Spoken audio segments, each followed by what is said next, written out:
welcome everybody to Michigan International Speedway. This is Midwest Days of Thunder Cup Series. It's the Mission 22 200.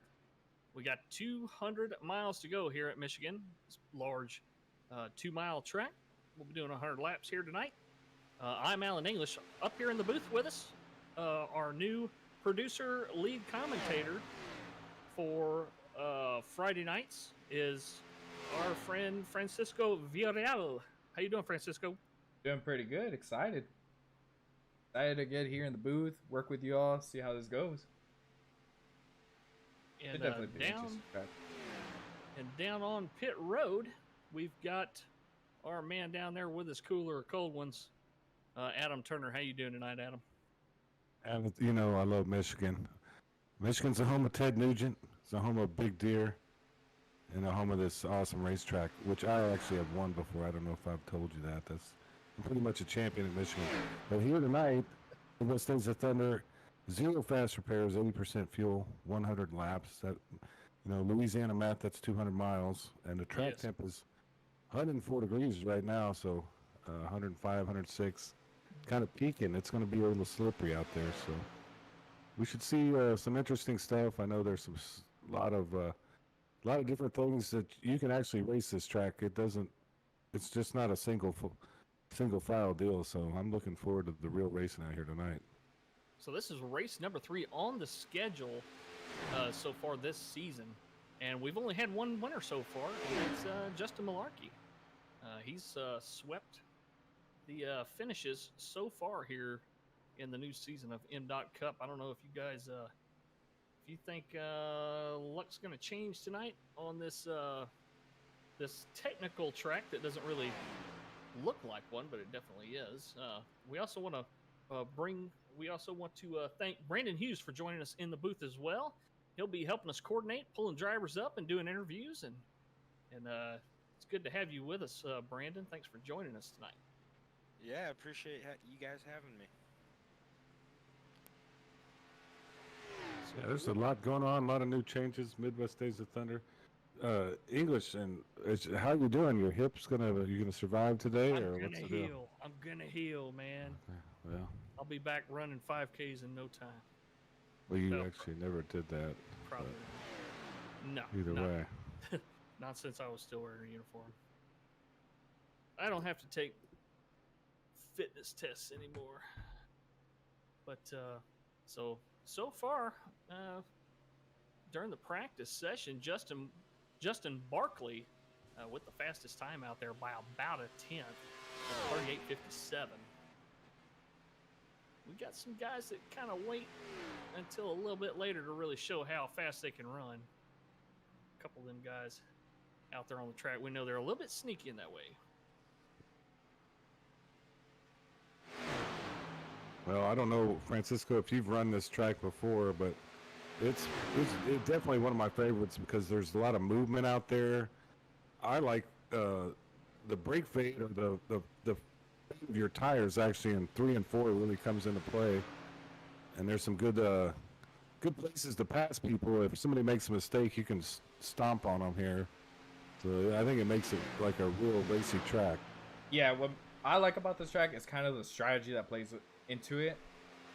Most tracks, it's a matter of you could get underneath the person, make the move, and you know, once you pass them, you're good. At this track, the draft plays such a huge factor that if you make a move and you don't complete the pass, you're risking losing 3 or 4 spots. So it's all about the timing, knowing when and where to make the moves, and just hoping they don't get into the back of you if you have to perform a slide job on them.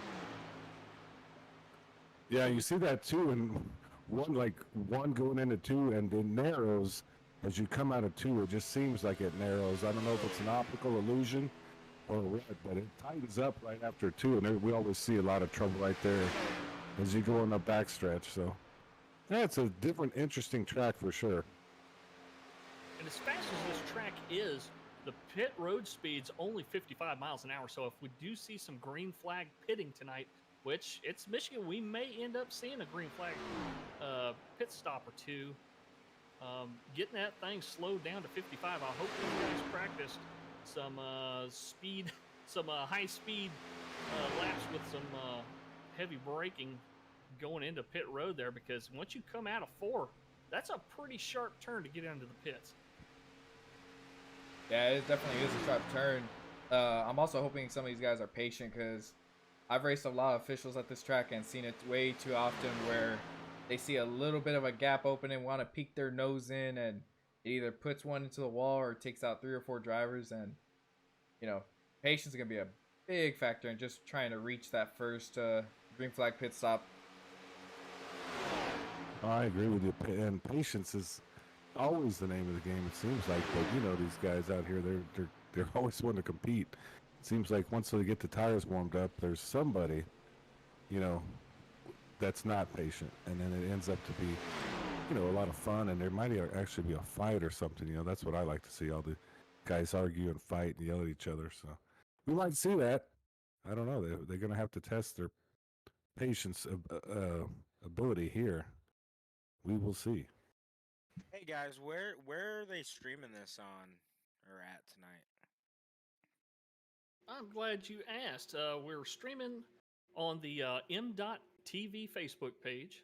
We're also streaming on the Midwest Days of Thunder YouTube page, and also at FJV Gaming on Twitch. So if one of the streams goes down or something isn't quite right or it's glitching or something, head on to one of those other platforms, and hopefully you'll get a little bit clearer picture. Thanks for bringing that up, Brandon. Oh, so you got like a backup to the backup to the backup, right? Redundancy, the name of the game. Yes, I wouldn't know anything about the computer thing, but that's good. And I hope we get some people watching, commenting tonight.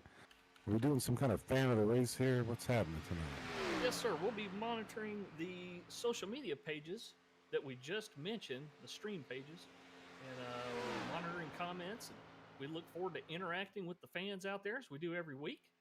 And at the end of this race, right as we see the podium finishers come across, we'll go ahead and announce that fan of the race. So it's not about who can spam us the most. It's about being engaging, sometimes funny, just feel free to speak your mind on there, share your strategies as you see them play out on your screen here. And we look forward to engaging with you guys.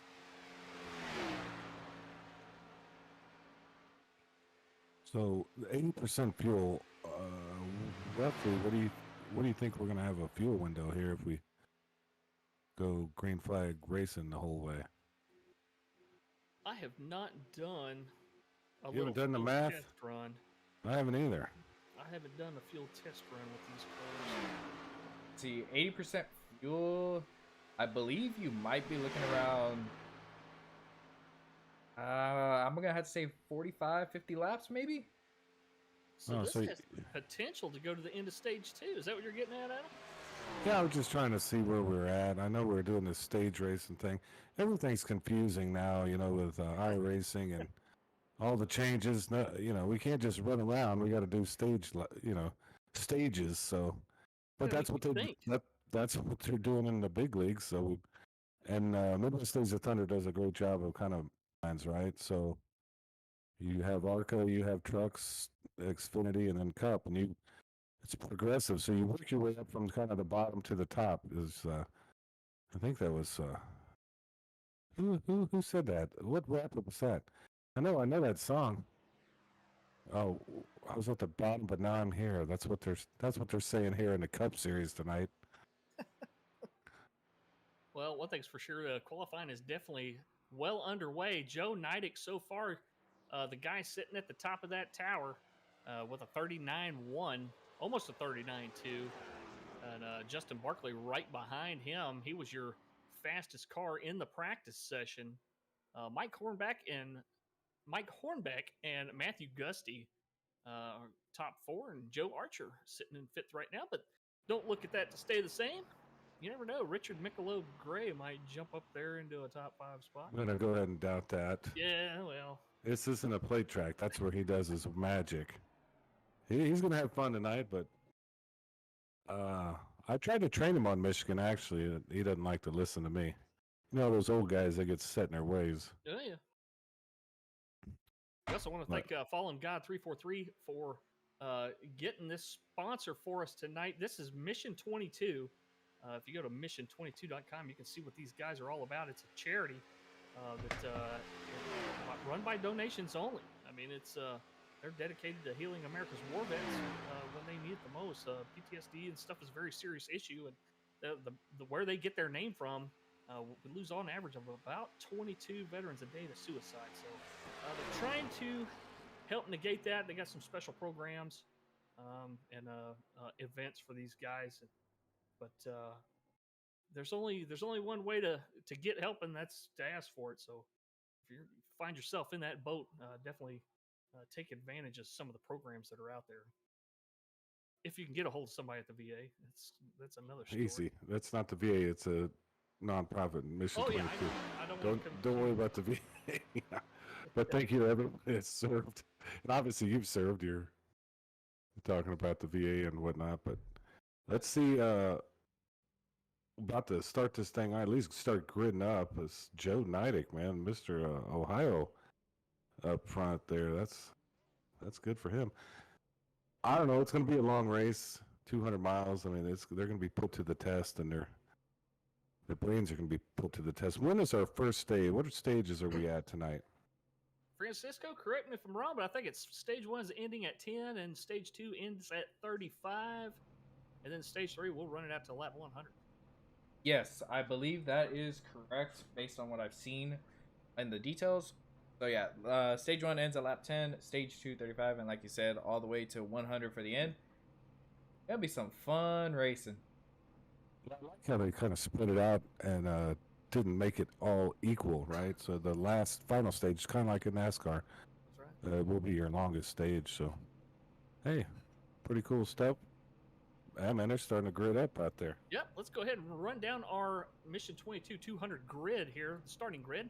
24 of Joe Neidick starting in first place on that pole. We do have the choose rule in effect for the front row only, so if Joe Neidick wants to take the outside, he can on this start, and they'll be doing that every restart should we get more than a couple.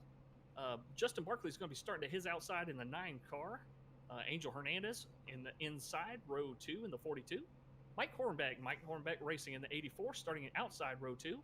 Matthew Gusty will start in, I'm sorry, I'm losing my screen here. Matthew Gusty will be starting in 5th.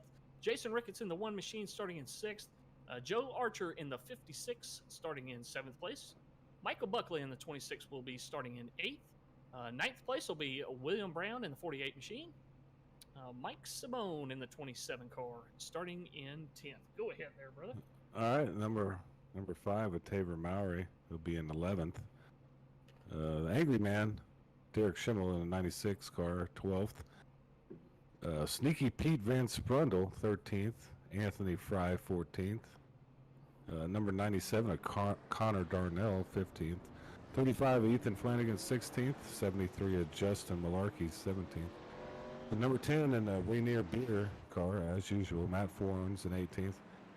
11 of 19th, and a 110 of Richard Michelob Gray in 20th. And go ahead and take it away from there, Francisco. Alrighty, so after we get to the 110 of Richard Gray, we got the 70 of Stephen McComas in the 21st. We got Alan Dixon in 22nd, Gary Sargent in 23rd, Isaac Degner. Alrighty. Yes, Apologize sir. about that. In the 98, starting 24th, Alan Coons. We've got all the fun to say names in this league. That is very true. Starting in 25th, Greg Klein starting 26th, Gary Sachs starting 27th, Eric Fiorello, I believe I said that correct. Yeah, Fiorello, that's it. Italian stallion from Arkansas. Starting 28th. And then after that, I believe we got Grandpa Bill starting 29th, and Jorge Rincon starting 30th. Oh, that's a George Rincon. Yeah. He goes by George, and he's in another league we do, so It's that's cool to see him out here. He's actually not gridding a car, so I know what happened there. The pace car's off. These guys are coming around the tri-oval to the Geico restart zone. And here we go. We're racing here at Michigan. It looks like we did keep that inside line. Is there 2x2 through most of the field? A little bit of stack up back there between 45 and 10. But back up front here, we're still looking. We're still going through gears and speeding up here. It'll take these guys a good lap to get up to their top speed. Yeah, Close to 200 miles an hour here, don't neither y'all, they do. And you need to warm those tires up, man. Let them warm up. I've had some bad situations on cold tires here. I think this 1 and 2, we'll see if they're paying attention to that cold tire We're getting situation there. 3 wide, 2 layers deep right here. Behind the leaders, kind of halfway through the pack. It's kind of early for that, isn't it, Francisco? Apologize. Wrong click on that one. Wrong button. Hell, that's all new to us. We're trying to work out the kinks. We got some new systems in place. I can't believe they're still running 3 wide in some spots here. This track is pretty wide. But man alive, you really want to do it this early. Good pressure and everything in them. I think you're too, but hey, you said patience was the name of the game, and these guys look like right now not much patience out there. So we'll see how it ends up. But it's clean so far.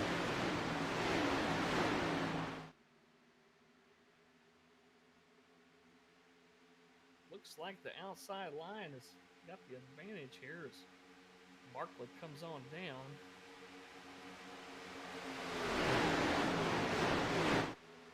There's Trying to focus a lot of stuff happening. Is that Red Stick Mike in the wall back there? Simone, 27 car? Looked like he was having a little trouble. I believe that was him. No, it wasn't Red Stick Mike. Looks like he's running the inside line, keeping pretty good pace right now. Oh, the car was just totally pruned out like he normally does. I'll find it. Was it the 92, was it? No, it wasn't a He's 92. got a lot of chrome on him, but he's got a straight race car. No, it was Steve McComas had a little issue there, looked like. He's back good to go. Oh, okay, I see him behind. It's got a yellow chrome and red.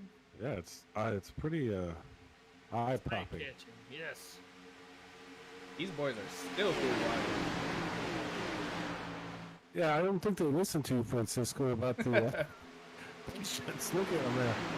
That's going to be a problem, I think, as the tires start wearing out. I don't know what y'all think. They look pretty good out there so far. Ricketts and Van Sprundle side by side wiggling there. I think you saw it too, Francisco. Yep, got loose, it seemed like. So halfway through the first stage already. So far, Barkley and Brown kind of fighting it out a little bit up front. Are they racing like animals because of the stage? Are they trying to get to that stage point thing?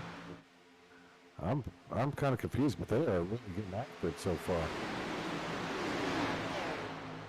Could be. It could also be that they're trying to make these passes early on while the tires are still fresh. I know that once these tires go, it gets a little bit riskier making the passes because the only way you're going to be able to pass is on the outside unless you perform a slide job on the inside. So it could just be that they're trying to advance the position while they can.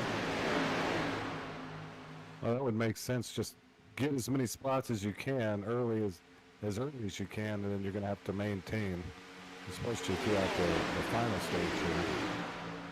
So we know they're going to get stacked up at least a couple of times before we get to the halfway point.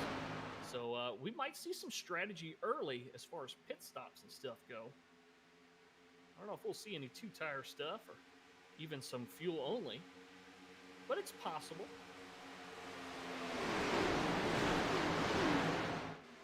I'd at least want a couple of tires after this.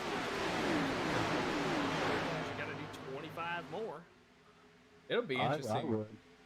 I'm on the tires. I don't know what your thought is, Francisco. This track will eat up tires. I've seen, depending on how you drive it, I've seen some people go full throttle all the time, and by like lap 5, they're brushing the wall. drifting up, just risking as they wreck. Yeah, number 10, Matt Forens had some issues. Oh, there's the caution flag. I thought we might be able to see green there, but seems like we got a first caution on lap 8. And he owned it. Matt Forens owned it. He said it was his fault. Number 10. I believe that was a 31. Go ahead and go back and take a look. Well, they tried to go 3 wide as you're coming out at 2. It looks like, and it didn't. It didn't really work out. I don't know if it was as much the number 10's fault, other than there was really nowhere to go. So we see here that they're 3 wide. Ooh. Seemed like the 10 just came up. Yeah, I don't think he knew that Andrew Cove was there in that 11. Trying to make a inside move on the 31 of Alan Dixon. Well, they all found out each other was there pretty quick. If you saw there, it seemed like the 35 got a little contact as well, trying to avoid it. I believe that's Ethan Flanagan. Yeah, a couple cars diving below the line trying to escape it. Fair enough, avoiding it. 26 got into him. Michael Buckley with the Bean machine. Yeah, I don't know. That's what I was talking about. Kind of pinching down there. At as you come out of 2, it just seems like it pinches down, and it I don't know if it's an optical illusion, but when I'm in the truck or car, 2, when you're coming out of 2, it just seems like you get the track itself gets very tight. I don't know if y'all have that same thought process. Yeah, it looks like every car on the track is going to pit here. Let's look at some pit times and see. It looks like most people taking full service. Angel Hernandez in the 42 with a short stop. I bet that was a 2-tire stop. Seemed like Joe in the 24 was barely able to squeeze out the lead still. Coming to that line of pit road. William Brown coming out second. Justin Malarkey, we did mention him right before race start as the guy that's done all the winning so far this season. So far, he's up 11 spots, sitting there in 6th. That's where he'll restart. And Justin Malarkey's actually moved up 11 spots. And as I believe you're about to mention, Gary Sargent is up 14 spots, and he is the biggest mover so far.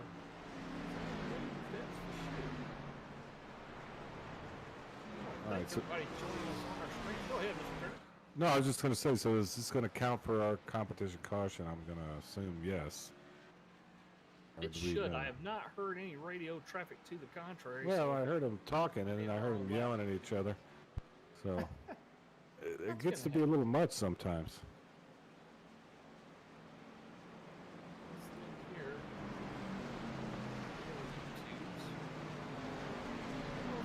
let's look here. Yeah, I just said the next stage will be at lap 35, so this will be our competition stage as well. Excellent. So the 53 car joining us on Twitch, that is his actual name, is the 53 car.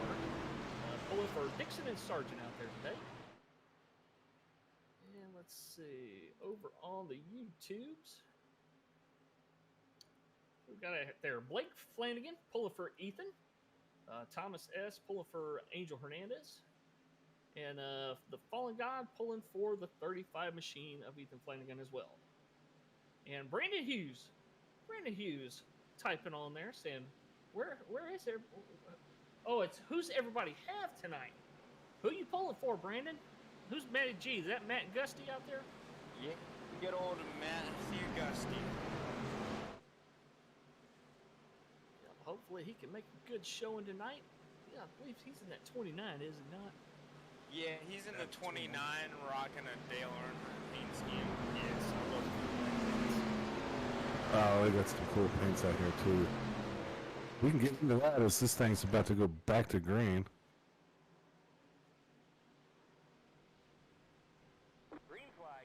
go. Green flag is out, side by side, deep into the field. Got a lot of guys really aggressive these first 10 laps or so. Well, before we got into that caution. And the 24 is going to hold on to it right now. Kind of taking that middle line. The 48 and the 42 side by side behind him. Let's see if these guys do any bobbing and weaving for position, as William Brown's got a pretty good run on the 24. He'll choose to stay behind the 24. Give him a little push there. Tabor Mowry in the 5 right behind him.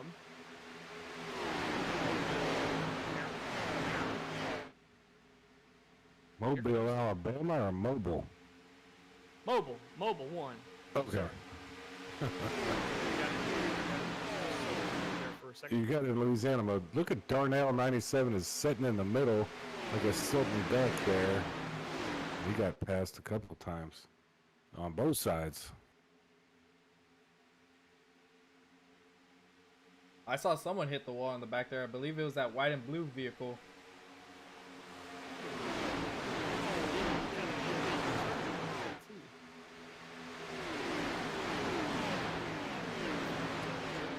Continuing to hold on to the lead. He's got less and less room behind him, though, as here comes William Brown. He'll choose to stay behind the 24. He's the one showing patience out there right now, as he's not looking to pass the leader. He's just looking to stick right with him.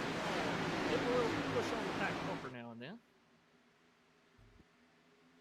Yeah, I see a couple movers here.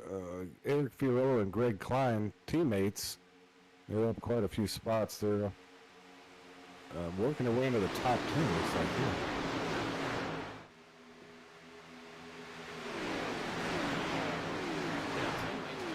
We have a lot of teammates trying to work together out here right now. Definitely teammates than around everybody else. As Malarkey making a run on the inside, sticking to that yellow line. He's going to run out of momentum, though, here as the 24, the 48, and the 5 all running in a line. And this is that line. This is where I came in and said about trying to make a move and I could wing a pass.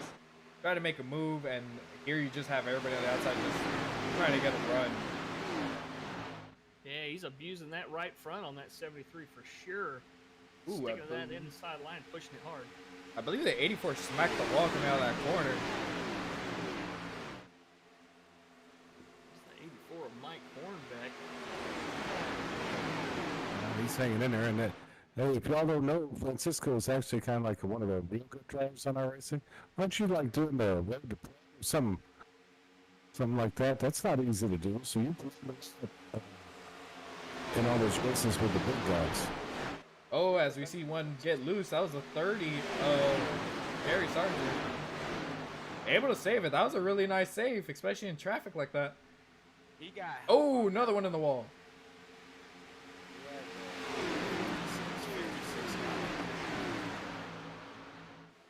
Joe Archer able to find the apron, though, and keep that thing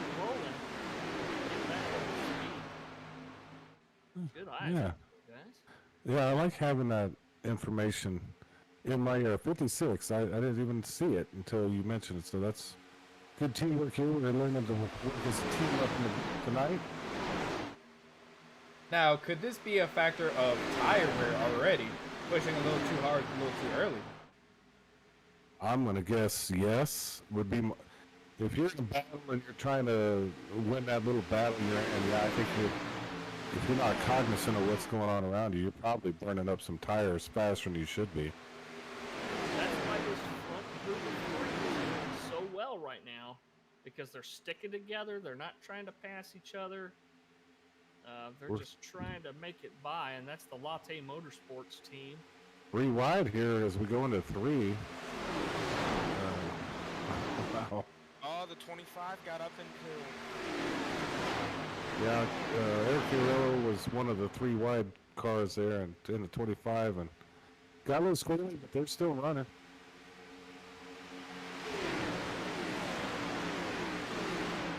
Indian 89 joining us on Twitch, saying "Go Angry Idiots." Klein Fiorillo. Who else they got? And Alan Kewins. Alan Kewins, thank you. There's another one. I will say this is some exciting racing, some aggressive moves being made, but overall clean driving and some amazing saves as the 25 nearly gets into, I believe, was that the 80 Speed Van 80. Spundle. Very That was close. sneaky. Yeah, that was close. Those two guys, their tempers are pretty short, so we don't want to see them get into a too late race. Maybe later. Might have to see them around each other again. If I had to guess, I'm gonna say that the 25 may have burnt up his stuff already. He was up, moving fast, and now he's slowly dropping back. It could also be that he was stuck on that inside line. It'll be interesting to see how he does further on in the run. As we've seen over the past couple of seasons, Eric in the 25, Eric Fiorillo, he's one of those guys that is pretty decent at tire management. Want to move up. Sometimes Yeah, it's just a matter of finding a hole up there. You got to take this into consideration too. This is a 2-mile track. It's not your, they run a lot of mile and a half. So everybody's, used to the mile and a half, and each end of the track is totally different. So if you hadn't run a lot here, you could definitely tear up your tires quick.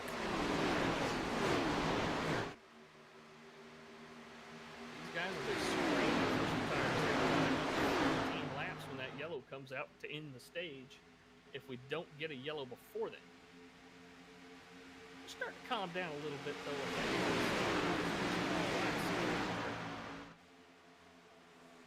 We're sure not spread out though. If I had to guess, I believe we're going to see fewer drivers heading towards that very bottom line like we were seeing at the beginning to make it 3 wide. I think we're going to see more drivers in that one lane up and running that higher line just to save the tires. They're seeing what a success it's been for them. Right, I think Malarkey, that's maybe what he's trying to do, trying to find a spot. Slide up into. Oh, Well, big maybe wreck. He's not done. Fry, number 6, Tony Fry got into it. I don't know. Ooh, I saw one flip. Not sure, but I saw a helicopter. 97 got into the back of the 60, which is nowhere to go. Go ahead and take a Wow. look at it real quick. And then I believe the 38 got caught up in it too as well. I saw Michael Buckley spinning on his roof right there at the start-finish line. Go ahead and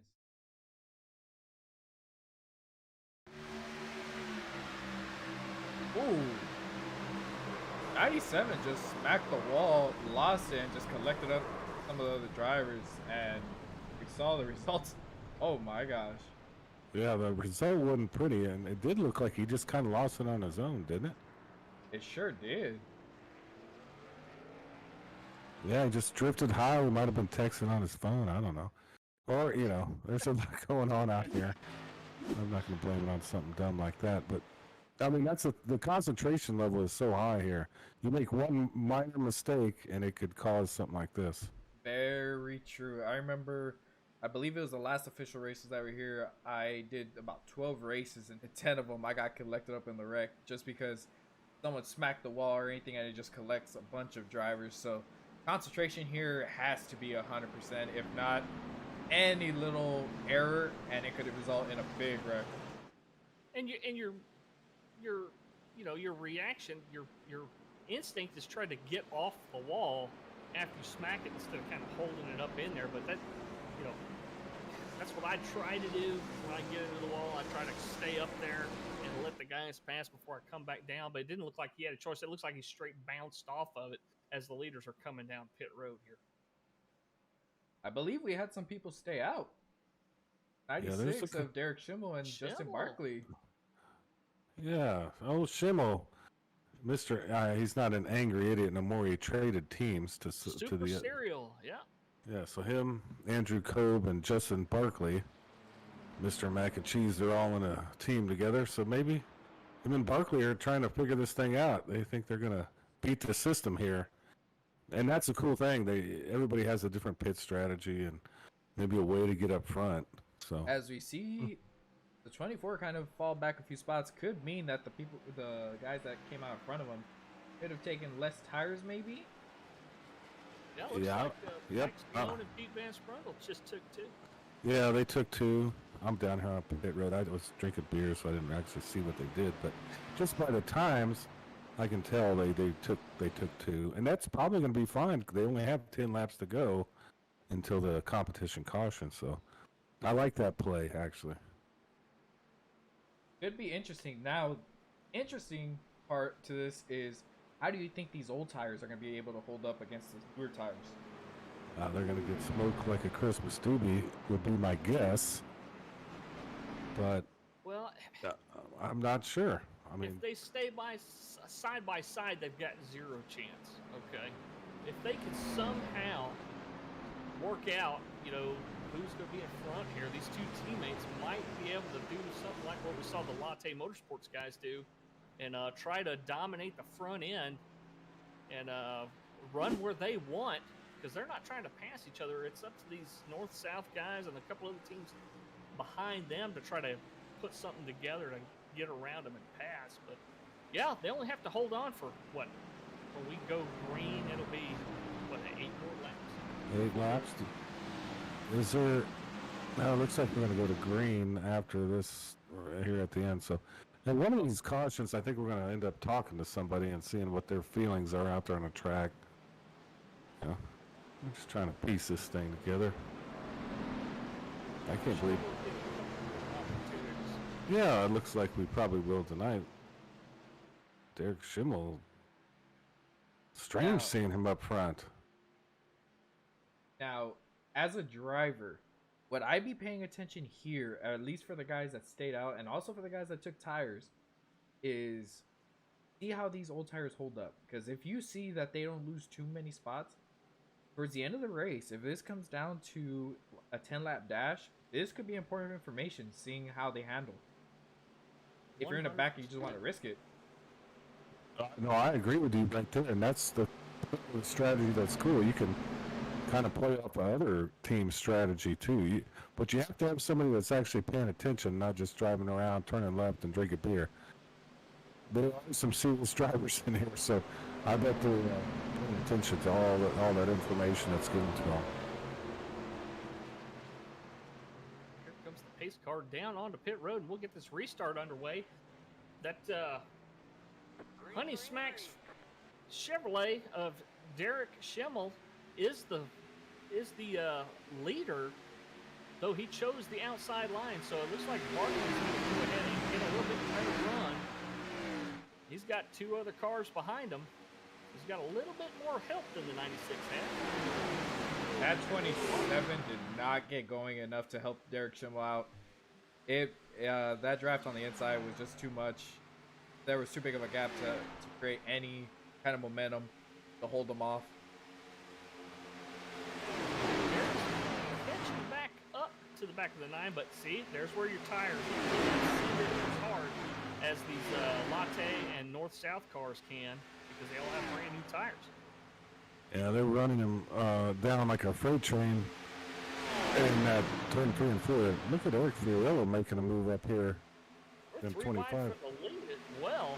It's like the 30 got a little pushed up the racetrack, lost a little momentum, and that caused the 80 and the 25 to check up some. Here comes Mike Simone with a couple of Latte guys right behind him. Huge run on that outside line, and they got Malarkey coming up behind them to help. Well, here we go. They're going side by side up here in the front again. Got a few more laps of racing to do if they can do it. Angel Hernandez getting a little bit loose inside the 25 back here. Well, like Francisco said, I think they're probably learning what the tires are doing here, because it looks like those 2 guys up front are kind of dropping right now to the back. Ooh, The 9 gets in the wall. Uh-oh. Barkley, he was just up front.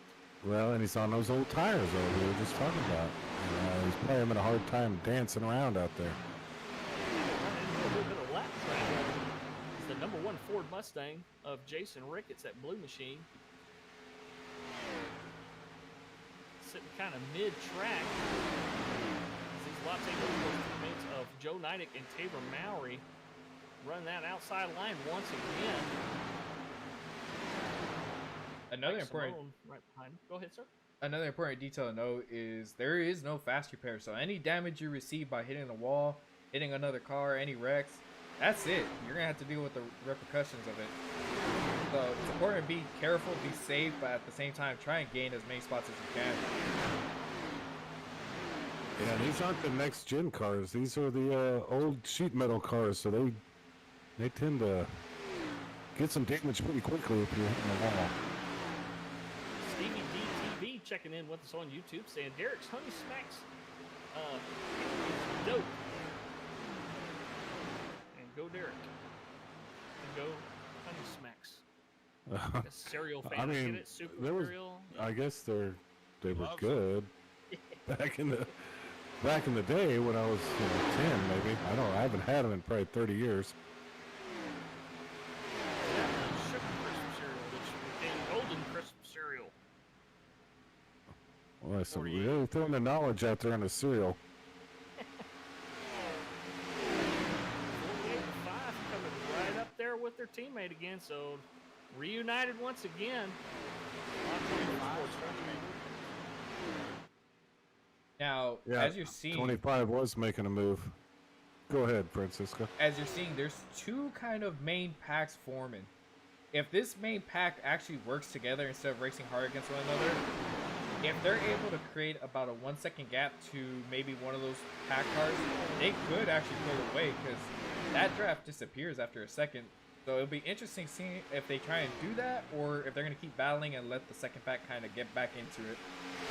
Well, if I was them, I'd do everything they could to see where it ends up because you only have, 2 laps to go in the stage, so might as well kind of see where it shakes out because their next stage is going to be pretty long and all that stuff will come into play for sure. Well, these three teammates look like they might be content just to stick together until the last lap and get some stage points for the team. Small lap traffic, that's 5 and 6. He has no fast repairs like Francisco said, and he's Yeah. missing the back end of that car. He's still running though. Hey, hats off to him to keep running this race. Jesus, 73 kind of diving in there. Definitely her in the right front, but like you said, with the caution coming out soon, it might be worth it. Try and just gain any little spot you can, but yet again, you see how the outside line just dominates with all the help. Yeah, that was kind of interesting as we were watching him. Malarkey had the momentum, and then he didn't have the momentum. So they're learning these cars, and Malarkey actually has a real life crew chief up in the booth, so that's definitely going to help him as this thing progresses. Here we go, the final stage, yellow.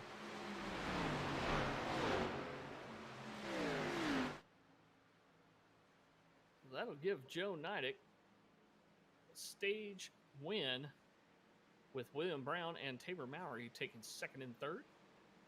Yeah. How many spots do they give stage points to? I don't know. This is a brand new system.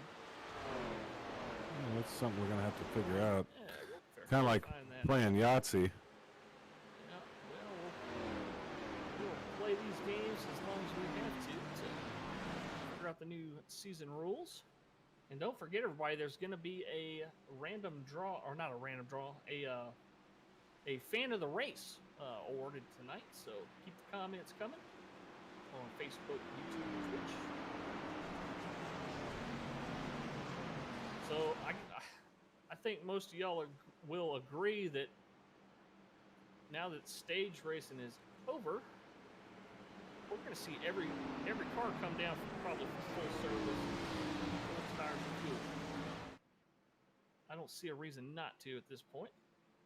They'd honestly have to. I mean, it's they got to get ready for the long haul, and even then, based on fuel, I think they're gonna have to make one more stop. If I'm not mistaken, I don't think they can make it from here. No, So- I don't believe so. You try to split the last stage then if you get a lot of green flag laps in. I know or at least with who I've raced with and all that, especially in Road to Pro and all that, they try and hit as soon as the window opens. There's two strategies to play: hit as soon as the window opens, or you wait till the very end to have the freshest tires. The only issue with that is if you stay out longer, the guys with fresher tires are gonna eat you alive. That's right. That's a good point. Yeah, because the fresher tires, even if they only get a couple of seconds on you, it's going to add up more and more and more until, you start to regret your decision. Very true. My strategy here would be kind of wait and see. I would aim for a little bit earlier strategy. Not as soon as the window open, but maybe a couple laps in. The moment you see the leader come in, I would have to say come in right after. As we see the 24 and everybody slowly heading out pit road. I believe the 24 beat him on there with the 48 in second and the 5 in third. Teammates stuck together. All right. Do we have time to pull anyone into the booth, or are they gonna go green soon? Yeah, let's see who we want to talk to out there. Let's see. I'm missing this thing here. Oh, here we go. Let's see.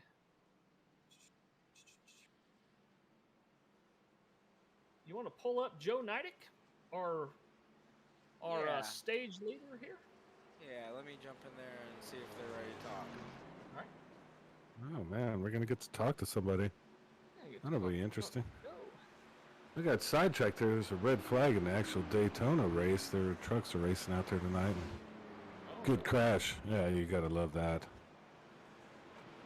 Awesome. All right, we got Joe with us here, guys. Hey Joe, nice stage win out there. I guess you guys, you latte guys up there, really dominating, sticking together, staying patient, and using that outside line. Yeah, we're really trying to, stay close, trying to draft each other and keep anybody from getting to us. Just stay up front. That's the main goal here. Try to stay up front and, decide it at the end. Well, we got the long stage here. Y'all are gonna have your work cut out for you. People are gonna be impatient. Good luck to you. Are you gonna treat this more? This is kind of a tweener. It's like a 1.5 now. Daytona. How do you work it here? Yeah, it's definitely an interesting deal. You can actually flat-foot it, but if you do, you will eat your tires. So I've been, doing a little bit of trying to save my tires a little bit while also kind of trying to keep these guys behind me. And it's interesting because the guy behind you gets a monster run. So I'd say if two guys are close at the end of this thing, it may be a show for you boys. All right, man. Good luck to you. All right, thanks.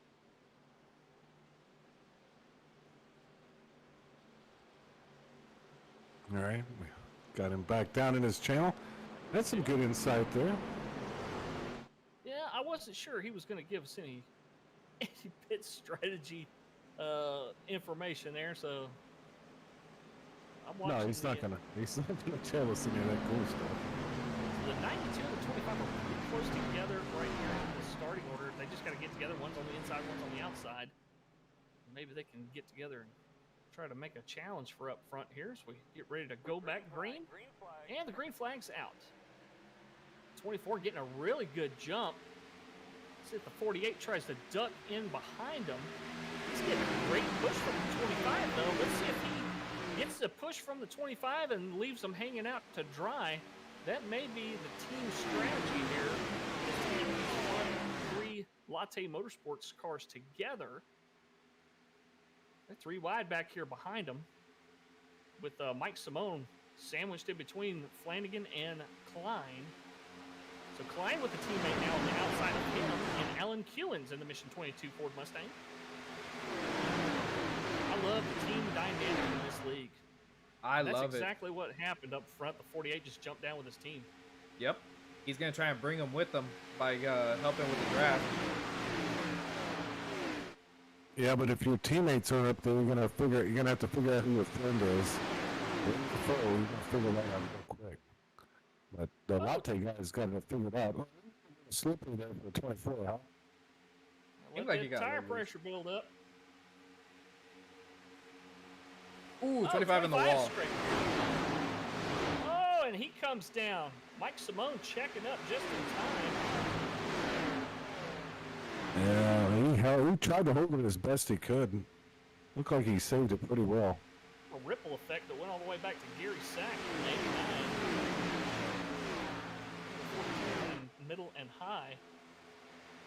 Would that be cold tires or pushing too hard too early? I believe that could have been a result of maybe the 48 going up a little too much and barely having the 25 right there, so just gentle touch and it just sends the 25 up into the wall. Doesn't look like it's hurting him, but he's still running pretty quick out there, so right behind Joe Neidig. I guess the only time that would really start to show itself is if he was in front of one of these lines later on. If he's got a little front right fender damage, it would definitely show itself once he got out of a draft here, or leading a draft pack, I should say. It will also affect his long run speed. I know in the cars, the trucks, and the Xfinity cars, that once you get a little bit of damage on them, they start getting a little tighter, making you burn up that right front a little sooner, and not able to get the entry you want. So it'll definitely be interesting to see how this car handles maybe 15 laps into the run. Yeah, that's a good point, and this is going to be a long run, so I mean we're going to be green flag unless there's a caution from here on out. I'm looking at the 31, Alan Slider Dixon. The back of his car looks demolished, but he's still running pretty good lap times. You see there, though, they're kind of, I don't know if they're just trying to be conservative, maybe anticipate a wreck or what, but it seems like they're kind of falling back from that main pack. Spectre7734 joining us on YouTube saying, hey guys, nice to see there's still some original racers from when they ran. Great racing at Midwest Days of Thunder. Thank you, Spectre. I don't know if y'all saw that, but Derek Schimmel was about to take it 3 wide and they got the door closed real quick. Could have been a wreck, but luckily kept it clean. I would have closed the door on Derek myself, you know. He kind of deserves it sometimes. But yeah, no, they kept it clean. I mean, it's good. The top 10 guys are really still kind of going after each other. I don't know if these guys in the secondary pack, like you're saying, maybe they're so brains and just kind of heading them back and waiting to pounce when something happens up front, or they get their tires out. He's got Justin Malarkey just trying to stick his nose in that left quarter panel. It changes his mind, gets him back behind the bumper of the 5 here, as you got the 92 and the 35 coming up. The 35 is the teammate of 73. You may see these guys trying to get together, but Greg right there. And it looks like they'll shuffle around. So the 73 and the 35 will be together. The 5 will jump down and pick up his teammate, the 48, right now. And as all that was going on, the 80, Pete Van Sprundle kind of bounced off of Gary Sargent and then came down and bounced off another car. But no harm, no foul so far. 73 looking inside of the lead car of Mowry once again. Doesn't have anybody going with him, though. He's going to try that little slide job deal that Francisco was talking about. And he will complete the pass. Now this run that they should get, here. The 5 and the 48, the run they're going to get, it'll be interesting how Malarkey actually protects his line. So Latte Motorsports, the 48, trying to keep those teammates from Speed Demon apart for right now. As the 48 of Brown is behind the 73. We'll give him a little push. Mowry's going to jump up into that spot created in front of the 35 of Flanagan. So teams divided up here at the moment. 48 looking low, but went ahead and tucked in behind the 73. Yeah, you're watching all that action up front. I'm watching Matthew Gusty with 29 and Pete Van Sprundle. There you got a little battle going on here too. just a little bit behind the leaders. Matty G, one of the newcomers to this league. But pretty good show on for us last few times we watched him race that 29 car. Now, if I'm not mistaken, that 29 doesn't seem to have damage. Or at least I haven't. Yeah, well, I haven't seen it either. That's what I was wondering if maybe he's got some up his sleeve. You think he's saving back here? Kind of just one in the wall. Jason Ricketts. He's been in the wall a couple times tonight. 31 got into that wall coming out of that corner as well. Alan Dixon, that Coca-Cola car. And no, I just went around Matty G's car. He doesn't seem to have any damage. Ooh, we got 2 cars that got loose right there coming out of that corner. Oh, big time, yeah. I believe that was Gary Sack in the 89. And I believe the other one might have been... Not sure who the other one was. Gary Sack, this is his home track. He's been talking about it all week, it seems like. But thank you, Brandon, for looking around these cars. It's kind of nice to have an extra set of eyes telling us what's happening out here, because I don't have the manpower, the fingers to hit the right buttons at the right time. So Matthew Gusty with a clean car, that's good for him at this point in the race. Now, we did see the 25 in the wall earlier, has damage, yet he's still the biggest mover of 21 spots, and as you can see, he's making a move, I believe, on the 35 with Ethan Flanagan. Got another challenge for the lead up here, the 48 kind of taking a page out of the 73's book, and really sticking to that low line, trying to get around the 73 as he throws a little side draft. 5 of Mowry not able to stick with him as he slides up the track, but 48 able to complete that pass. But once again, you've got the teammates split up here, except for the 24 and the 5, who got a big run coming to the back of the 73. Let's see where they decide to go here. 73 kind of mirror. They might be using that rear view mirror just a little bit more tonight than most other races. It's important to take the line away of the guy that's really making ground behind you. Make them check up and lose their momentum, but here they come again, the 5 and the 24. Caution's out. I heard the 56 of Joe Archer pipe up and say something, so I don't know if he is involved or... Oh, the 84 off track. Go ahead and take a look. Oh, rough night for Hornbeck. Ooh. Yeah, Joe Archer and Hornbeck just kind of got into it there. Go ahead and rewind it a little bit more, see what maybe led up to it. Did the 84 get around him? I think just the 56 underestimated the run he had and just hooked him at. You saw the 11 just sadly wrong place, wrong time. The story. Like Connor Darnell may have caught a little bit of the bumper of the 84 as well. Man, that's a shame. It's But we get a little break in the action, though. I guess that's positive for us. Well, if you guys want to, once we complete some pit stops here, we do have the capability to pull up some of the crew chief spotter teams as well. Thomas Stanley joining us on YouTube. We can see if he's available to come up after pit stops. Sorry for interrupting here, but Gary Sack, I believe, did his engine blow? I believe so. I'm watching the replay, and yep, sure enough, his engine blew. Wow. Getting towed from the trial. Yeah, so his night will be over at his home track. I bet he's upset about that. Got another one that says they crashed. Andrew, oh, did his engine blow too? Well, Andrew Cobb is the one that hit Hornbeck so hard in the door because he couldn't stop. He had nowhere to go. That was a hard hit. I would be surprised if he didn't blow up. Well, should we bring in one of these drivers that are out of the race? Yeah. Hey, dealer's choice. You want to pull up Sack or Cobb or? Yeah, dealer's choice. Roll a dice like I do in Waco every time I roll through Waco. So we're pulling up Gary Sack? Sure. Yeah, works for us. See if he wants to come up.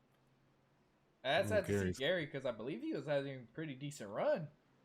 He did have a good race going, and like I said, he keeps talking about this as his home track, so I know he's probably not happy. 24 didn't have the best pit stop, I believe. 48 comes out in front with the 73 in second. Some of these guys with very minor damage, maybe after their full service here, using that extra last couple of seconds, going ahead and letting the pit crews pound out some fender damage. Hey, here's something cool, though. How about this? Miss Pam has found the Twitch, and she says, come on, Taylor and Joe. Oh, nice.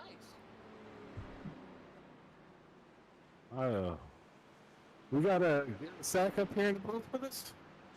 Yes, sir. Hey, Gary, talk about what happened there. We saw you blow a motor. Was that from some previous front end damage and it just got too hot, or what do you think happened there? No, what happened was I was trying to shift it into fourth and somehow it just shifted in a second and blew the motor. That would explain why the rear end of that car came around so quickly. I know this is very disappointing for you here at your home track in Michigan. Yeah, I was doing really well too. I was hoping to see if I could get a good finish. Yeah, you did have a good run going, but you pulled the money shift, did you? Yeah. Well, that's a shame, but hey, on to next week, right? You got to stay positive and see what happens next week.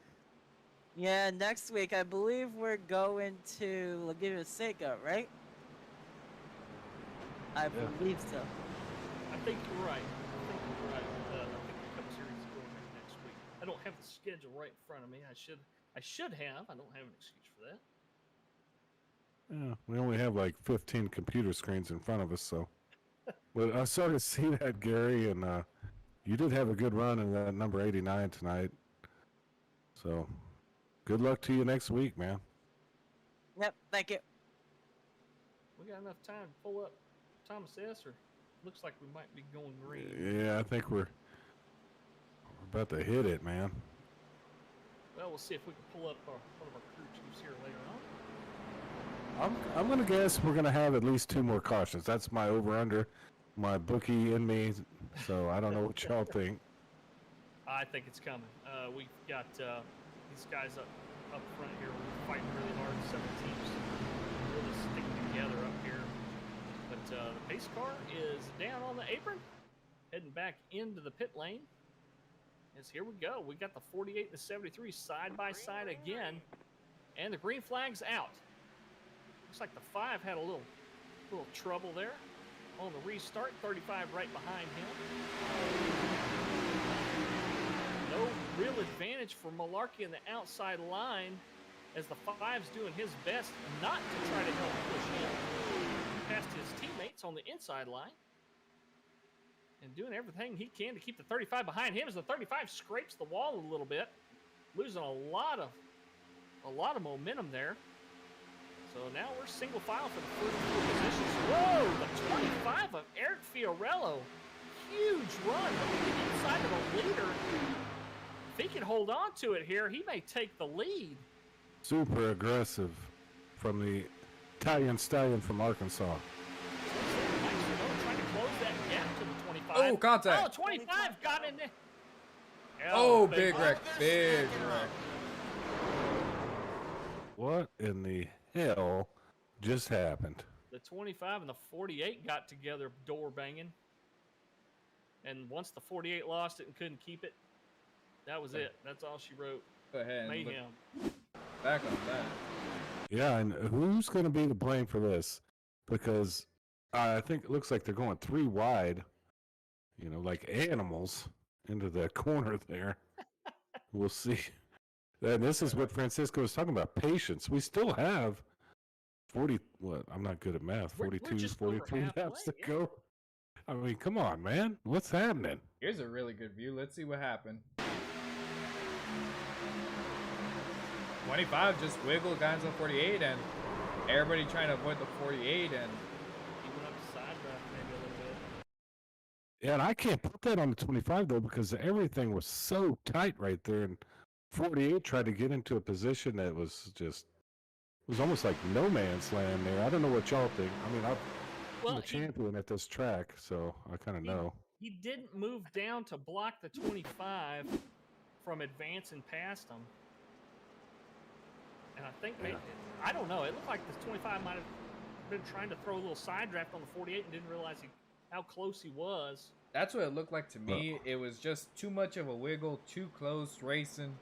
And, I mean, the 48 did an amazing job saving it, but everybody behind him trying to avoid it, you know, that took out.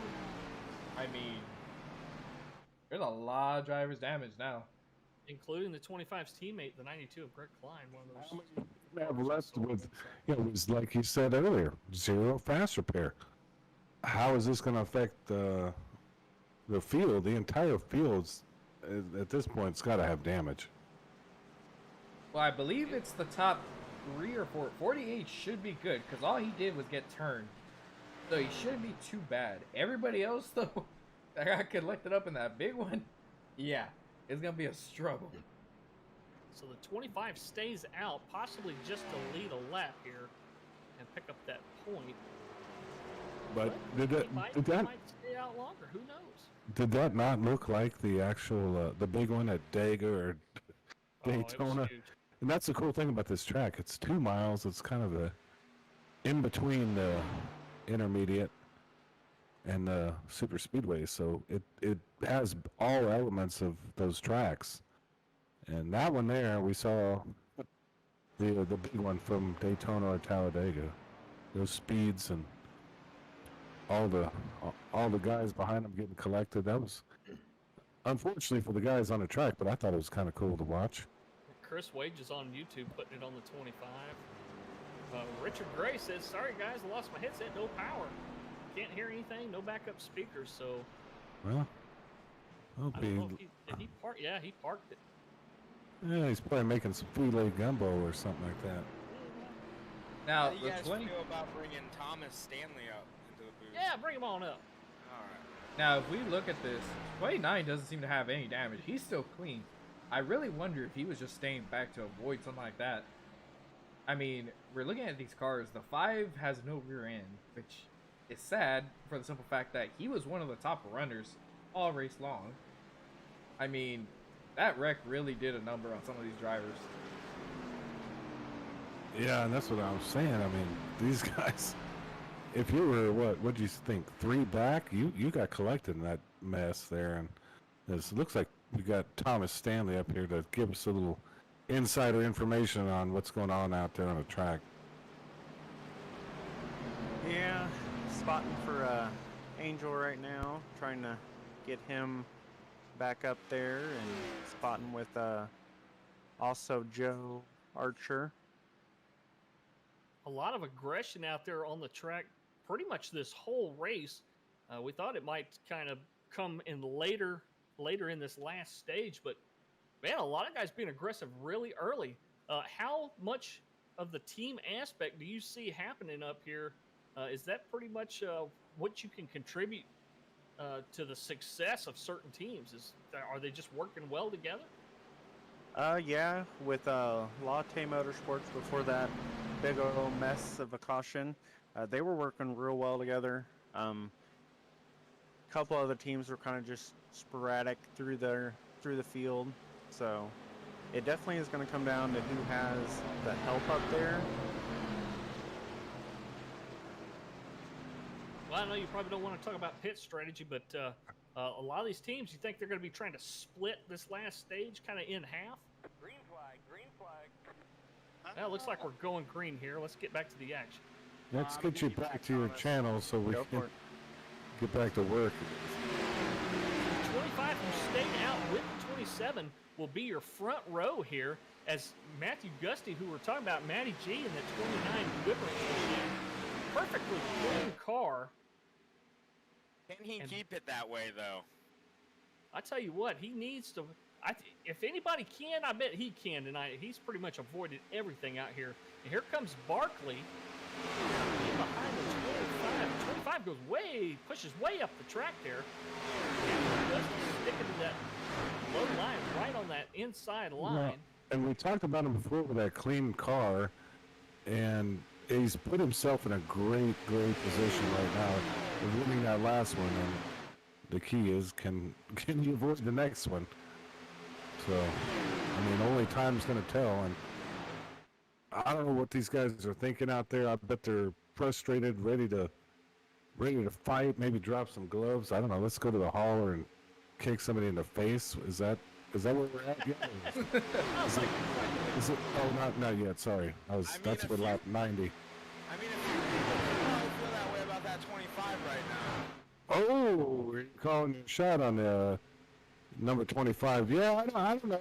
He's very aggressive. Hey, sometimes you got to be aggressive to win here.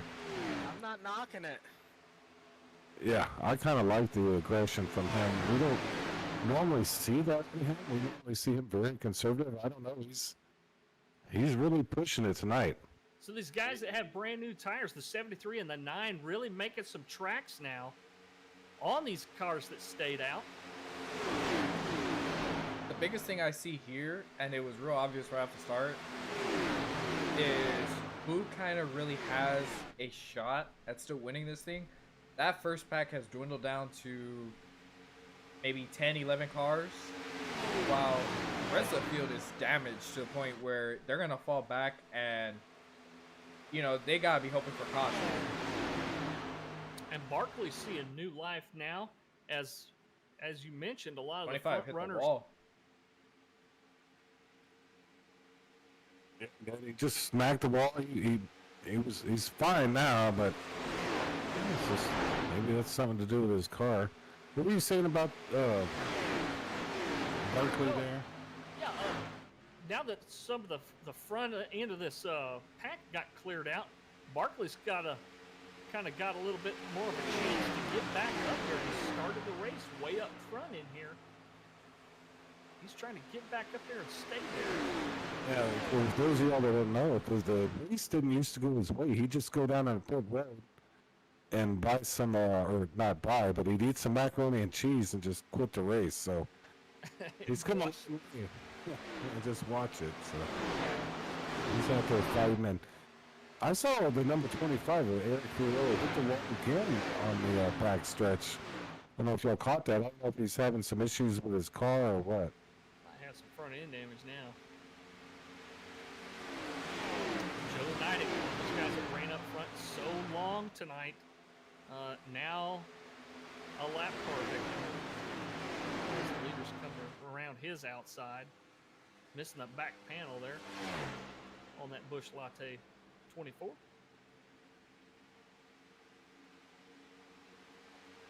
So Mike Simone doing a pretty good job with his own tires, keeping up with these guys for the most part.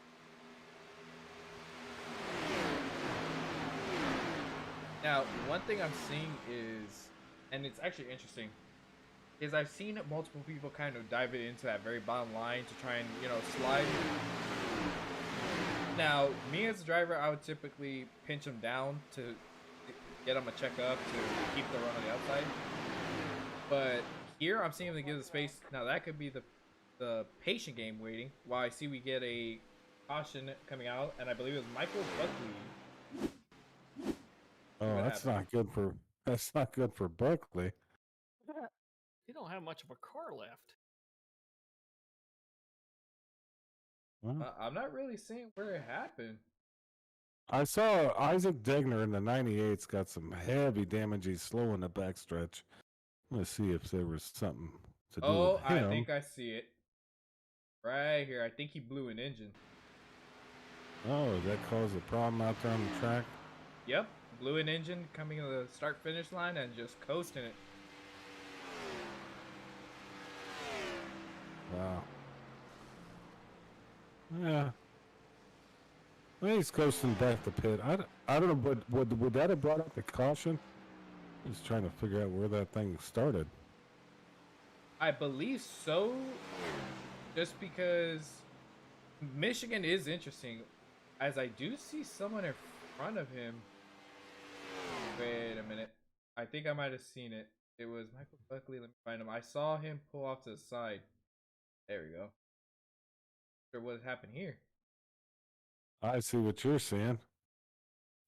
Michael Buckley just kind of in the Jim Beam car. Oh, did he blow an engine too? I think he blew Yep. up and then was trying to make it to the pit lane and Yeah. just turned left in the wall and towed it.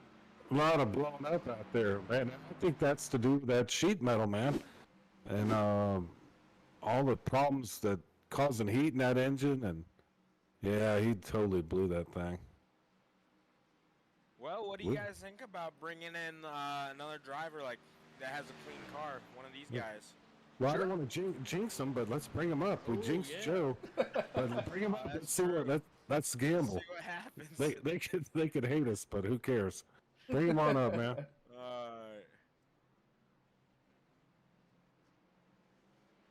Yeah, I think we screwed Joe at Nitix night by talking to him. This But track hey, provides it- really fun racing. I will say that. It's just a shame people get It's a collected up in some of blast. these wrecks. I do love this, and I actually, I'm not much of a driver like you, Francisco, but I actually have won an official here, and I thought it was the coolest thing because there's a lot of strategy here. So- I'm bringing Matty G in here. Matty G, all right, man. Hey, Well, Matty G, talk to us, man. How are you keeping such a good, clean race car out there when everybody else is missing fenders and hoods and quarter panels and whatnot? Just trying to play it safe, man. My one rule today is don't go 3 wide unless I absolutely have to. I wish a few more folks would have done that today, huh, Adam?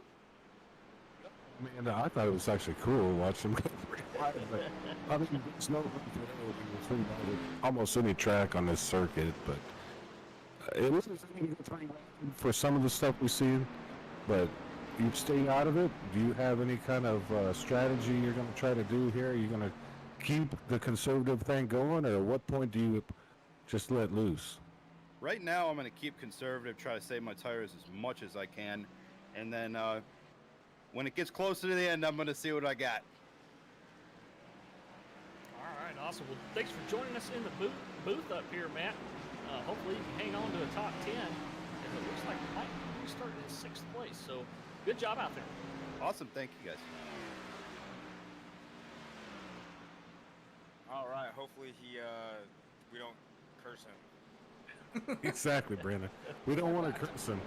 He's got probably, I would say, the cleanest car out there. Red Sticks Mike Simone's got somewhat a cleaner car too, but Now it makes Dang. sense. Now it makes sense as to why in that, I believe one of the runs I had mentioned that he was in that second pack where they were kind of falling off. Now it makes sense why he was in that pack. He was playing it safe, avoiding the wrecks. Yep. and I actually that's how I would rate. I mean, I'm not a road to pro guy like you. I was just a fun guy, but I did always like to ride in the back or middle of the pack here at a track like this, and then as you see here, you get your time to shine as we get closer to the end. But you got to think about it. You got to use your tires. You got to pay attention. You can't be grabbing a cold beer. You got to really put your eyes on a prize here because we got 29 laps to go as we hit this thing. Mike It's time to get it. Mike Simone's strategy kind of worked out because of that caution that came out. So now he's got fresh tires just like the rest of the front runners here. As we get to our restart zone, green flags in the air. Let's see how many laps we can get in here under green. We only have about 28 laps to go when they come back around to cross the line once again. 25 on some fresh tires. Look at the inside of Gusty. Trying to stay behind the other Coca-Cola car. I think we Valid. cursed him. 29 Yeah, guy that is is acting smacked hard. into the wall. We'll start with we'll come back and I think they're still getting a little racy up front, a little early. Something how that happens every time we talk about somebody or talk to somebody. Gary Sargent with another real clean race car. Up 18 spots right now, sitting in 5th position. Do you know why though? Because he's not in that Jacksonville Jaguars hideous paint scheme he used to drive around on this track with.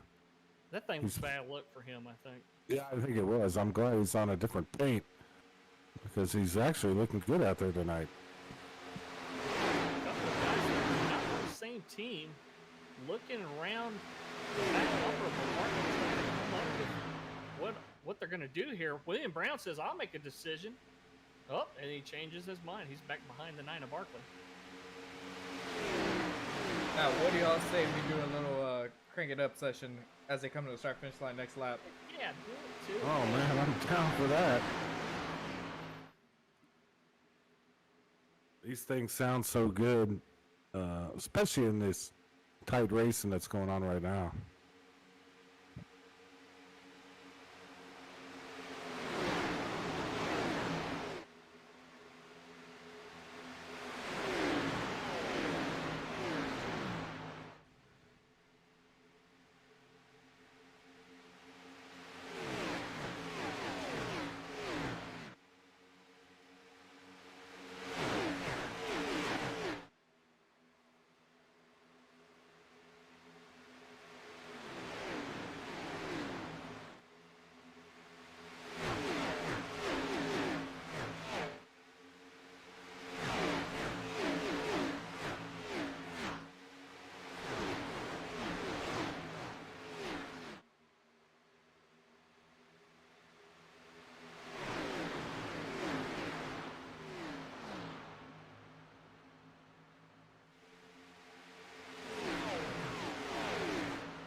Oh, the 48 of William Brown up in the wall right at the start-finish line. We've got a good fight up here for the lead. We saw Mike Simone battling with Malarkey and Brown, and what happened there? Brown just kind of got really loose there all of a sudden. I see they're pulling out. Go ahead, Francisco. I see they're pulling out that little wiggle down the backstretch trying to break the draft. Now, although that's good, if you have about 2 or 3 cars that stick together in a straight line, they could actually make up some serious ground. If you're not careful, they'll take that high line from you without you realizing it. Because you're kind of slowing yourself down to do that. And if they're helping each other anyway, yeah, you're not really doing anything to harm those guys. As all the crank it up was going on, I heard a couple of drivers talking about one specific driver has names on his car that he puts people's names. Yeah. So somebody told this guy on my list, and he says, I got a couple more guys on my heart that I put on the car for next week. So there's a hit list out there. And maybe at the end of this season, we'll have like the feats of strength where everybody fights. Oh, man. Is the 48 sticking with the 27 for now? And trying not to let the 73 get too far out in front. Here they come. Huge run. Red Stick Mike Simone. On Twitch, Death Nurse says, let's get it, dude. That sounds like some sterile cracker. Commentary.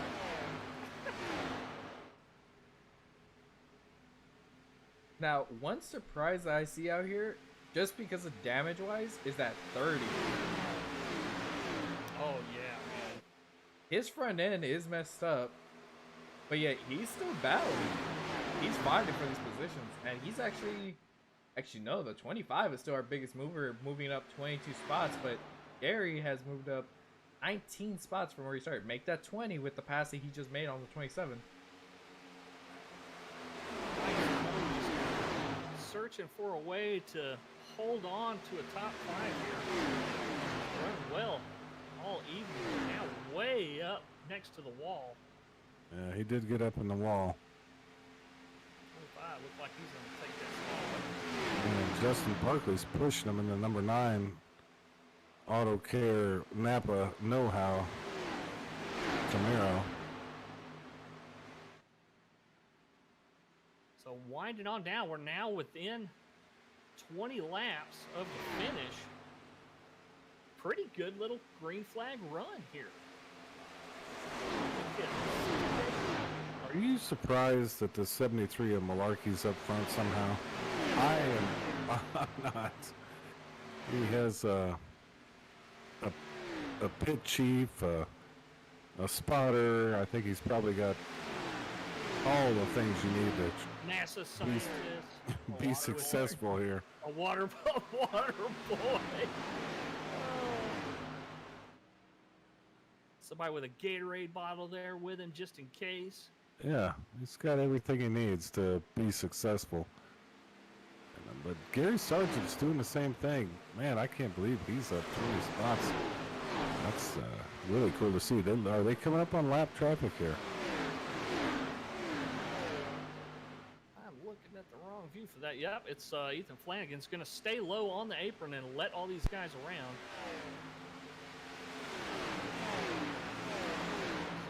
Get a little blimp action here. We're coming up on another lap car, and hopefully that lap car plays nice with him. But hey, he can run his line. That's the thing with the lap traffic. You run your line, make the guy behind you go in front of you.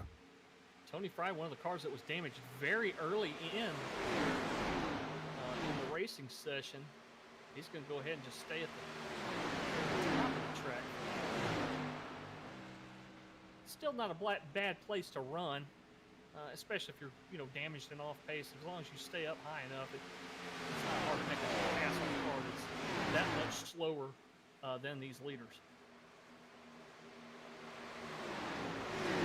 Now, if you are the 48, what move could you see him pulling to try and get around the 73? Honestly, I think he's just going to try to stick with him for right now. I don't see him trying to make any moves just quite yet. I don't know. He's been pretty aggressive as well. I personally would try to make him run his tires out. Just make the 73 of Malarkey drive with his rear view mirror. I think that's kind of what he may be doing, trying to just get in his head a little bit and work that right front off Malarkey so he can make a move here. At some point, we still have 15 laps to go, so there's a lot of tire wear left on these tires. They're going to wear down quicker as we go. So if he can get the 30 to kind of work with him, I think Brown might be able to stick his nose in, but it looks like that's not going to happen here. And this is just helping Malarkey get farther away. Mike Simone, he looks like he's going to get a really good run and see if he can come up here and help the 48. And he looks like he's got a little bit of a tight condition. Speaking of the 48, Miss Pam on Twitch says, is 48 from Ohio? It says William Brown's from the Mid-South. I'm not sure if that constitutes Ohio. No.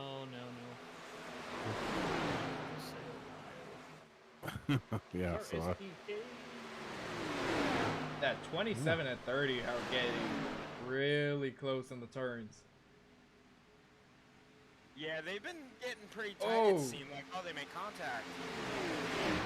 Yeah, they keep it up, they're going to end up getting some of that netcode action. Everybody loves that. Like Oprah, everyone gets some. That's right. You get a car. You get everything. You get a 4X. You get a 4X. You get a motor. Exactly. I've seen some good memes about that. We won't get into that. That's a political. As Breadstick Mike drops off a little bit in the 27. Yeah, these guys are just not lining up to form a good chase pack to chase down the 73. They're fighting each other a lot. The 30 might be able to make a just gotta pass. maintain that gap.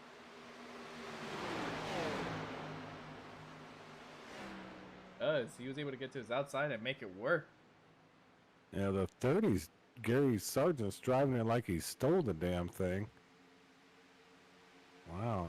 Even as a Jacksonville Jaguars fan, at least he got the paint off the car. Now it looks like he's trying to be more aggressive here, but he falls back a little bit. Yeah, thanks, Chris Wages, for watching us on YouTube. Appreciate the compliment. We're kind of a newly formed team here. We're doing the best we can. Work around each other, work with each other here up in the booth. It'll just get better as we get along. It's a new Friday night team. So it's art, and I'm the artist. I do a lot of. I got banned from a league because of all the art I was saying. So I'm gonna tone it down a little bit and let the professionals handle it, like Francisco and Brandon and Alan. I'll just TBM where I can. TBM Cars also joining us on YouTube saying, "Let's go TMJ." All right. Sorry, I had to squeeze that in there before we get another. Yeah, squeezing in it before I say anything political or somebody gets me from this league. Or I've been almost banned from a couple leagues, y'all. So just know who you're dealing with. That 30's getting a run. Now, me personally, the move I would try to make, now it'd be extremely tough, and I would have to try and time it perfectly, is to send it on the inside and just make sure it sticks and just slide up in front and block. That obviously that's a last lap move, but that's to say when you pull that move within the last lap, 2 laps, 3 laps. I'd make it. I try to do one with maybe 2 to 3 to go, just to give me time if it doesn't work to recover and try it again. But I definitely would just try to get as close as I can to him.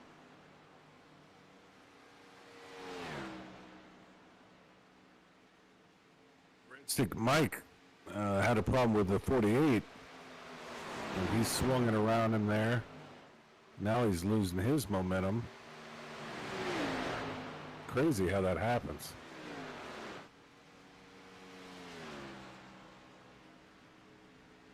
I feel like this is gonna turn into one amazing finish. It's starting to look that way. These guys have kind of separated themselves in this little front pack here, and they got quite the battle with Malarkey out front, and you know he's got like 15 eyes around him, so he may have an advantage kind of with that, with all the spotters and technicians and everybody he's got working for him.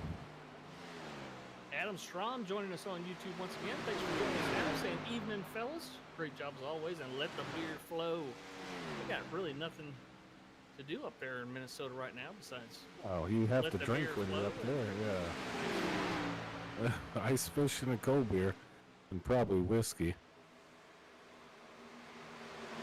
Sledding. People still do that? Just go sledding. I imagine. With the 48 and the 30, wiggling back and forth here, trying to figure out what to do. The 73, trying to keep him guessing on what line he's going to take. Stay low on the track, went up high, now he's back down low again. Nice making a move on the inside of the 25 and the 27. Was that old Barkley there in the Napa Know-How car? Yeah. He's been kind of sticking his nose in there, hasn't he?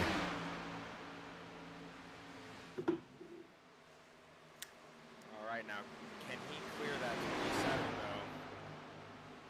It looks like he will. He Yeah, I sure think- did. I think Mike Simone's tires are just starting to catch up with him there. He was decent early in the run. He doesn't have a great late run car like a few of these guys do. He's in the wall. Yeah. And we've seen that before with Red Stick Mike. He just drives until the wheels fall off and then deals with the consequences near the end. The 9 and the 48, are they teammates? No, I think 9 is north south, and 48's latte, I believe. I was about to say, if they work together, I believe them two can catch the 73 and potentially make a move.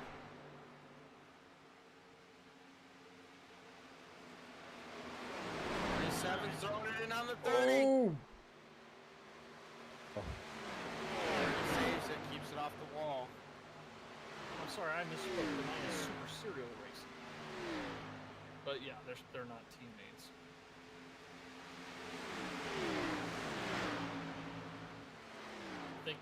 Think we'll go green the rest of the way? 4 laps to go. I think so. It's hard to say right at this point, but they are pretty spread out. Man, the number 25 is working harder than the real Mrs. Poindexter at this point. He can get a little help. I don't think he's close enough to the 48 and the 9 to catch any of that draft. The 48 and the 9 go side by side, allowing the 73 just to get farther away. They really need to get in line with one another and really push to try and have a shot. If they stay side by side, 73 is just going to drive away. Right you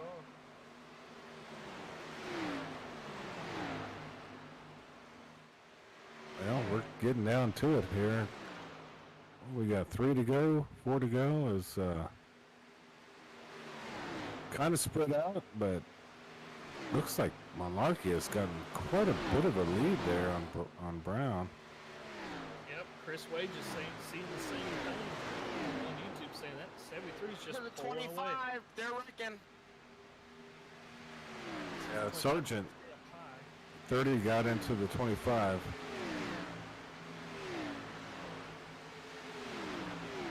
Man, that's tough, especially since that 25 was doing so well today.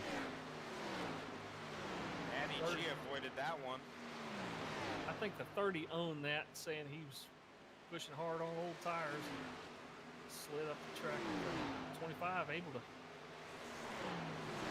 stay out of danger though. As you said, the 29 able to dodge it once again.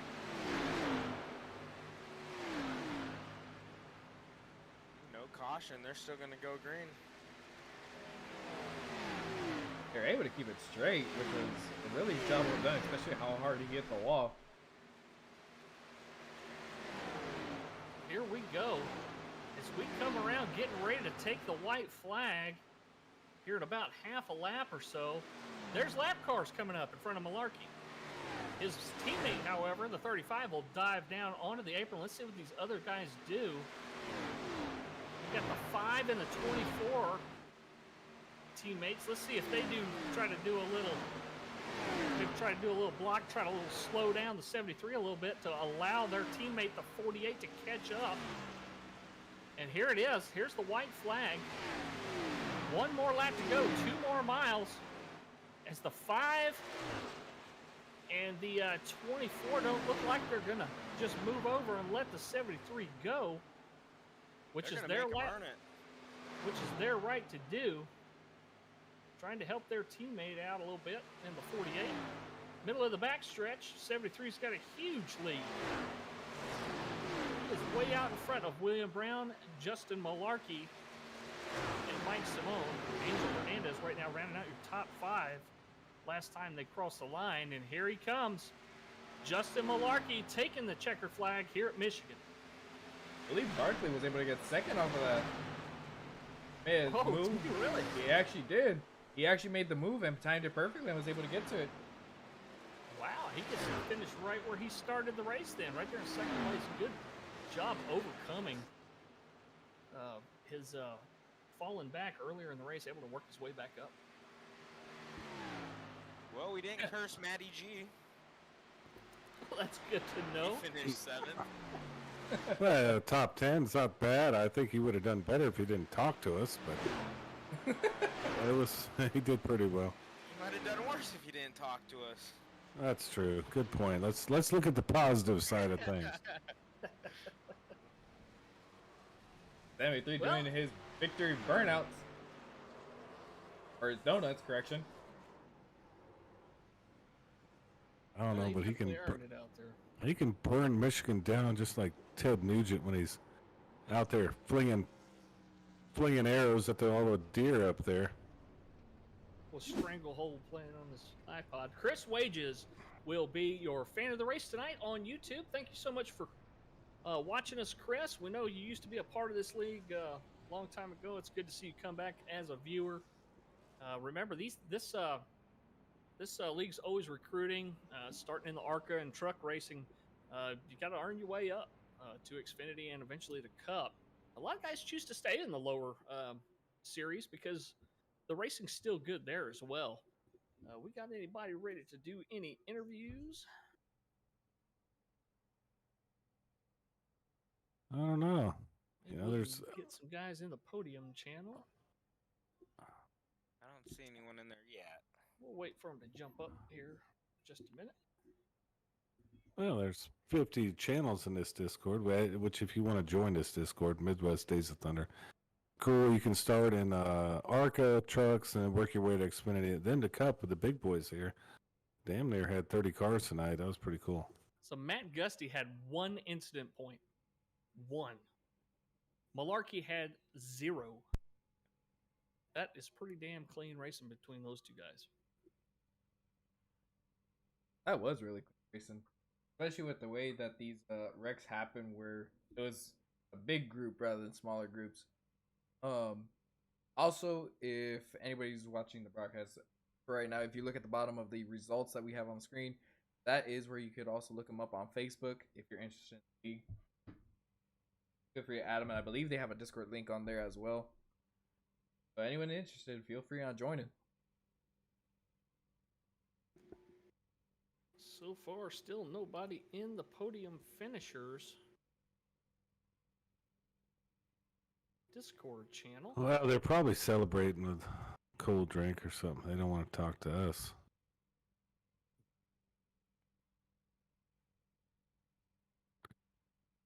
We'll get up here as soon as they deem it necessary. So thanks once again, Fallen God 3434, for coming up with this idea of making this the Mission 22 200 race here at Michigan.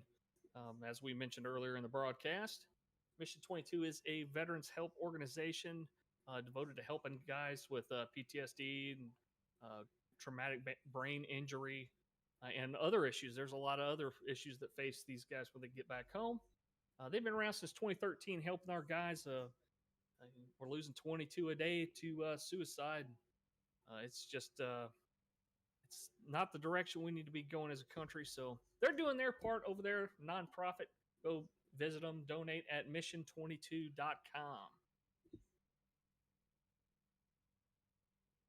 Looks like we got a couple of takers in there. You want to start with our second place man, Justin Barkley? Bring him on Yeah. up. All right, I'll pull him in here.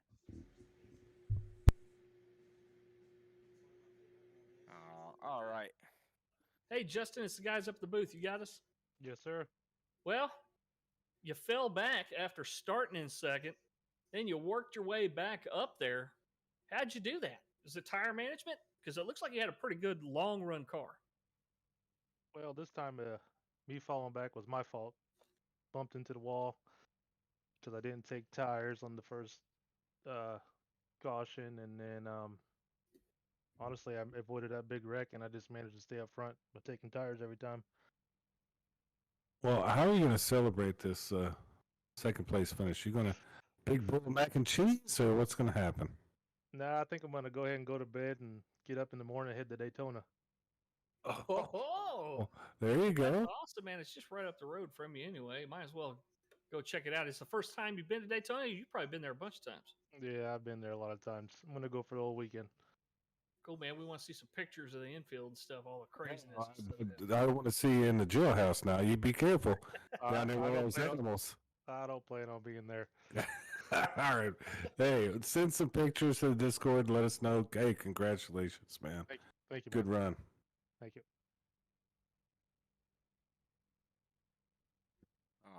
who you guys want to pull on next? Do we have? Well, we don't have William Brown down there. Nope, just Justin Malarkey. All Let's right, I'll pull just- him in. Yeah, pull him on up. Might as well. All right, we got Justin with us. Hey, Justin Malarkey, the guys up in the booth. You got us? Hey guys up in the booth, how's it going? Great, man. This has been a pretty damn dominant race from you. A lot of teammate action happening up there. How'd you manage to stay up front like that? Was it just because people were getting greedy, going side by side behind you? I think I learned around lap 20 to not even consider going to the bottom at all and trying to pass anyone, because I think there was a few times where like I've seen people go from like the second or third trying to make that move and they fall back to seventh or eighth, just get freight trained. It was crazy. So honestly, I just was trying to stay committed to the outside and just wait until I could get up there, and finally worked out.